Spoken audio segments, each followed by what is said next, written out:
कबीर। कबीर के जन्म और मृत्यु के बारे में अनेक किंवदंतियां प्रचलित हैं। किंवदंतियों का मतलब है कहावतें जो हैं। ऐसी बहुत सी कहावतें लोग बात करते रहते हैं, उनको किंवदंती कहते हैं। तो बहुत सी कहावतें हैं, बहुत सी बातें हैं जो उनकी जन्म और मृत्यु के बारे में बतलाती हैं। क्योंकि बहुत पहले की बात है। कहा जाता है कि सन 1398 में काशी में उनका जन्म हुआ। तो 1398 यानी कि लगभग 1400 के आसपास, और अब चल रहा है 2020। तो कितने साल हो गए? लगभग 600-700 साल लगभग हो गए। 600 साल हो गए, 600 साल से ऊपर। ठीक है ना। तो इतना समय हो गया। इतना समय बाद अगर कोई किसी के बारे में कहता है तो वो यही बातें हैं कि शायद ऐसा हुआ हो। तो इसीलिए उनको किंवदंती कहा है। कोई ऐतिहासिक प्रमाण किसी का जो मिलता है उसे तो हम सही कह सकते हैं, बाकी इस तरह के चलता रहता है कि कोई कुछ कहता है, कोई कुछ कहता है।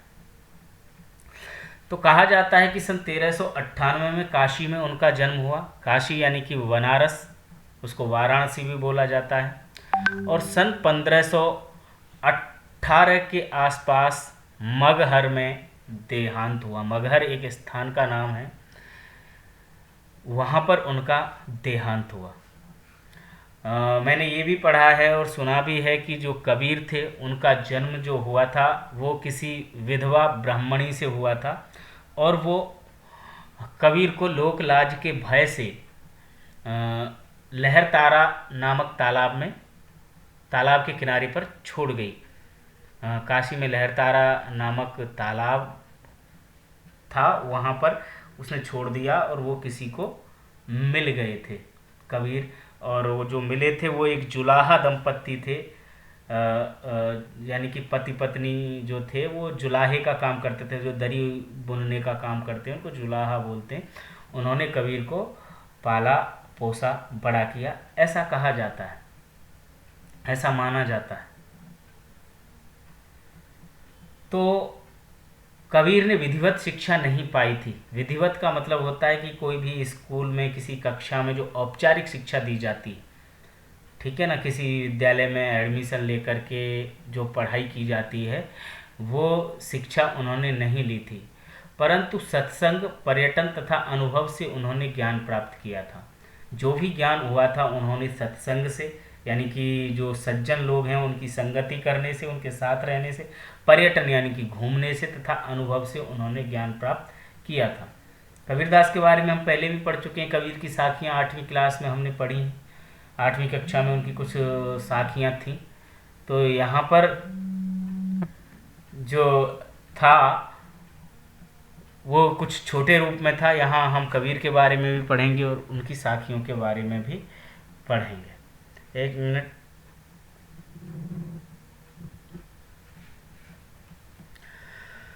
भक्तिकालीन निर्गुण संत परंपरा के प्रमुख कवि कबीर की रचनाएं मुख्यतः कबीर ग्रंथावली में संग्रहित हैं।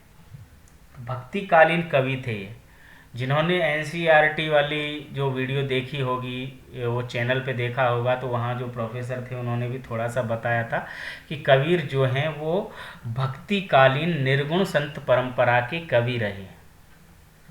अब ये भक्तिकालीन निर्गुण संत परंपरा क्या है, इसको मैं थोड़ा सा समझाता हूँ, तुम्हें समझ में आ जाएगा। कि जो हिंदी साहित्य में जितना भी कुछ लिखा गया हिंदी में, उसको 4 भागों में बांटा गया था, और 4 भाग थे उसके, वो 4 काल बना दिए थे। एक भक्ति काल, दूसरा काल था, उससे पहले था आदिकाल। तो आदिकाल, फिर भक्ति काल, फिर रीति काल, फिर आधुनिक काल। तो आधुनिक काल में आजकल जो कुछ लिखा जा रहा है वो सब आ रहा है। और भक्ति काल जो आदिकाल के बाद में आया था। तो भक्ति काल में ऐसे कवि लेखक थे, कवि थे जो भक्ति भी करते थे ईश्वर की, और कवि भी थे। इसको जान लेना जरूरी है, क्योंकि बार बार में जब भी हम पढ़ेंगे तो इनका वर्णन आएगा इनकी चर्चा होगी कि भक्ति काल क्या है, आदिकाल क्या है, छायावाद क्या है, क्योंकि ये बात बीच बीच में जो कवि आएंगे उनके परिचय में ये हमें बताना पड़ेगा, समझना पड़ेगा। तो इसीलिए ये समझ में रहे कि भक्तिकालीन निर्गुण संत परंपरा। अब हमें ये समझ में आ गया कि यहाँ पर भक्तिकालीन ये है कि एक काल का नाम है जो आदिकाल के बाद आया था। अब इसमें एक निर्गुण संत परंपरा और है, ये यहाँ पे जो लिखी हुई है ये निर्गुण संत परंपरा। ये निर्गुण संत परंपरा का मतलब है कि जो भक्ति काल में जो दो तरह के कवि हुए थे, एक तो जो थे जो सगुण भक्ति परंपरा के थे, जो ईश्वर को साकार मानते थे, जैसे राम कृष्ण जिनका रूप आकार मानते थे, और एक ऐसे कवि थे, ऐसे भक्त थे जो उसको निर्गुण मानते थे, यानी कि निराकार मानते थे। जैसे कबीर उसमें हैं, दादू उसमें हैं, रैदास जिसमें हैं, वो ईश्वर का कोई रूप नहीं मानते थे, बस ये मानते थे कि ईश्वर है।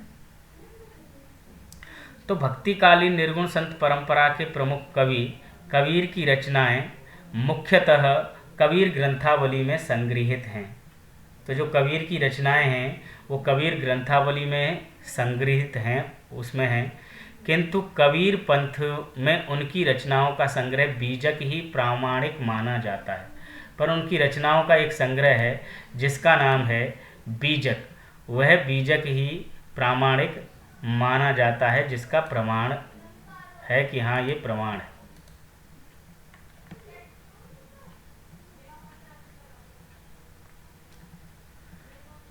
कबीर अत्यंत उदार हृदय,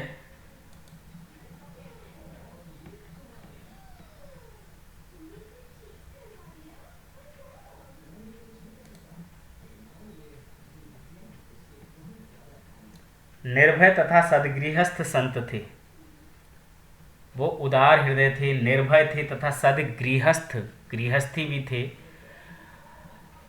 राम और रहीम की एकता में विश्वास रखने वाले कबीर ने ईश्वर के नाम पर चलने वाले अनेक तरह के पाखंड, भेदभाव और कर्मकांड का खंडन किया है।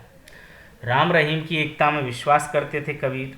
वो सांप्रदायिक मतभेद जो होता है हिंदू और मुसलमान के नाम पर जो होता है, राम और रहीम के नाम पर जो होता है, उसमें वो विश्वास नहीं रखते थे भेदभाव में, वो एकता में विश्वास रखते थे। वो ये कहते थे कि जिस तरह से हिंदू उत्पन्न हुआ है उसी तरह से मुसलमान पैदा हुआ है, जिस तरह से हिंदू का खून है उसी तरह से मुसलमान का भी खून है। इसलिए राम और रहीम की एकता में विश्वास रखते थे। वो ईश्वर के नाम पर चलने वाले हर तरह के पाखंड, जो ईश्वर के नाम पर पाखंड फैला हुआ है समाज में, ये दिखावा फैला हुआ है, उस तरह के दिखावे को वो पाखंड कहते थे। कि ईश्वर जो है वो सबके मन की बात जानता है, वो अंतर्यामी है, सबकी सुन लेता है, उसके लिए इतनी ज़ोर से कर्मकांड हो रहे हैं, रामायण का पाठ हो रहा है, डीजे बज रहा है, औरतें नाच रही हैं, वो भजन कीर्तन जो चल रहे हैं उसका वो खंडन करते हैं। वो कहते हैं ये पाखंड है, दिखावा, ईश्वर को ये सब दिखावे की ज़रूरत नहीं। वो हिंदुओं को इस तरह से कहते हैं तो मुसलमान को भी कहते हैं, वो मुसलमान को भी इस तरह से कहते हैं कि ये सब जो दिखावा है, जो ईश्वर है, अल्लाह है, अल्लाह को प्राप्त करने के लिए जो मस्जिद से अजान दी जाती है, ये क्या है, ये सब दिखावा है। अल्लाह तो सबकी सुनता है, खुदा तो सबकी सुनता है। तो ये पाखंड का खंडन करते हैं। कर्मकांड का खंडन किया है, जो इसकी मैंने बात की अभी कि ये कर रहे हैं, अनुष्ठान कर रहे हैं, ईश्वर का सोच करके कर रहे हैं कि ईश्वर खुश होंगे, तो ईश्वर के लिए किसी भी कर्मकांड की ज़रूरत नहीं है। उन्होंने अपने काव्य में धार्मिक और सामाजिक भेदभाव से मुक्त मनुष्य की कल्पना की। उनके काव्य में यानी कि उनकी कविताओं में, उनके दोहों में धार्मिक और सामाजिक भेदभाव कि धर्म के आधार पर और समाज में भेदभाव नहीं होना चाहिए मनुष्यों के बीच में।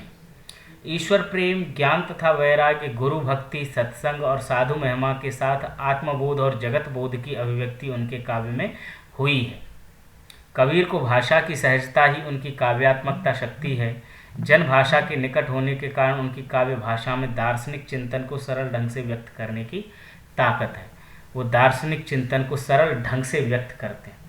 कबीर बहुत ही सीधी और सरल भाषा में इन बातों को समाज के सामने रखते हैं। गुरु की भक्ति के लिए भी वो उसका महत्व बताते हैं, सत्संग का महत्व बताते हैं, साधु की महिमा, ईश्वर से प्रेम, ज्ञान का क्या महत्व है, और जितना हमने अभी पढ़ा कि वो पाखंड का खंडन करते हैं, कर्मकांड, भेदभाव और जो संप्रदाय हैं उन सब चीज़ों का खंडन करते हैं, क्योंकि वो हिंदू मुसलमान के एकता की बात करते हैं। वो हिंदुओं को भी उतना फटकार लगाते हैं उतना मुसलमानों को भी लगाते हैं।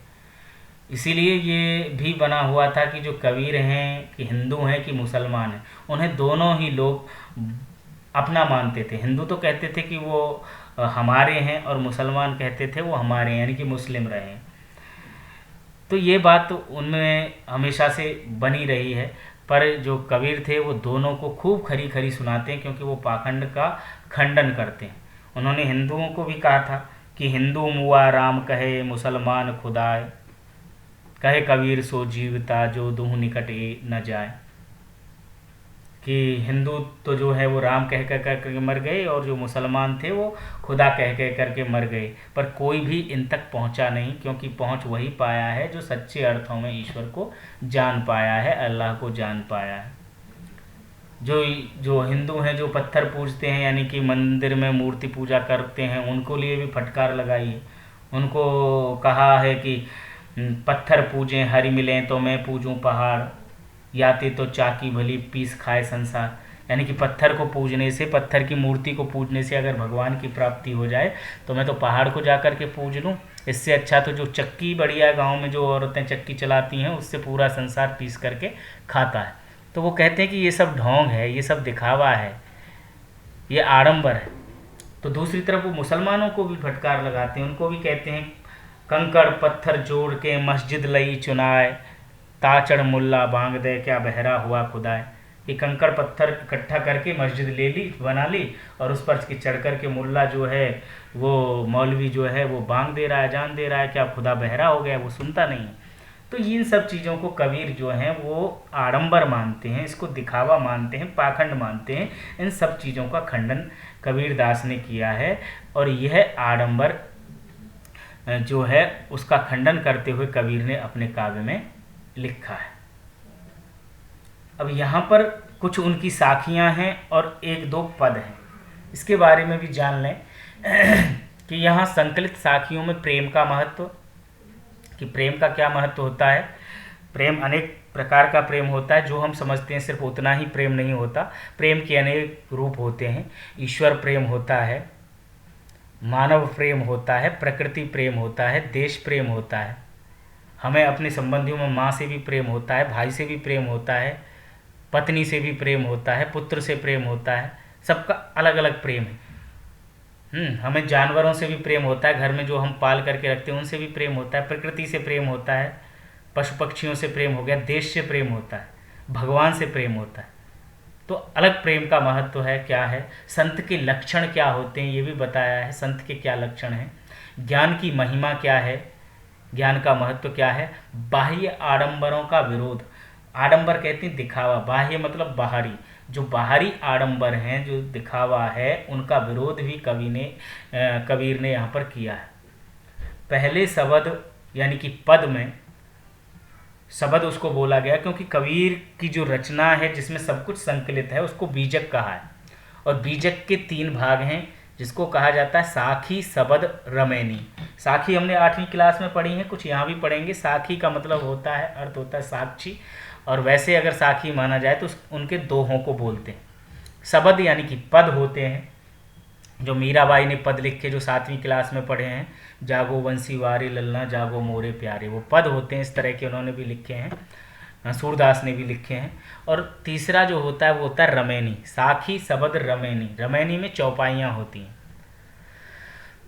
तो पहले शब्द में यानी कि पद में बाह्य आडंबरों का विरोध करते हैं एवं अपने भीतर ही ईश्वर की व्याप्ति का संकेत है। वो कहते हैं कि ईश्वर को हम कहाँ ढूंढते फिरते हैं, बाहरी दिखावा करके। हम उसके लिए यज्ञ करेंगे, हम कैलाश पर्वत पर जाकर के तपस्या करेंगे, हम अपने शरीर को कष्ट पहुँचाएंगे कि ईश्वर की प्राप्ति होगी, कई कई दिनों तक भूखे रहेंगे, हाँ, यज्ञ करेंगे, और वो भी इतना यज्ञ की आसपास आग जला के, अग्नि के चारों ओर जला करके ऐसी तपस्या कर रहे हैं। तो वो कबीर इनका विरोध करते हैं। वो कहते हैं कि ईश्वर की व्याप्ति अपने अंदर ही है, अपने भीतर ही है, उसको अब ढूंढने वाला चाहिए।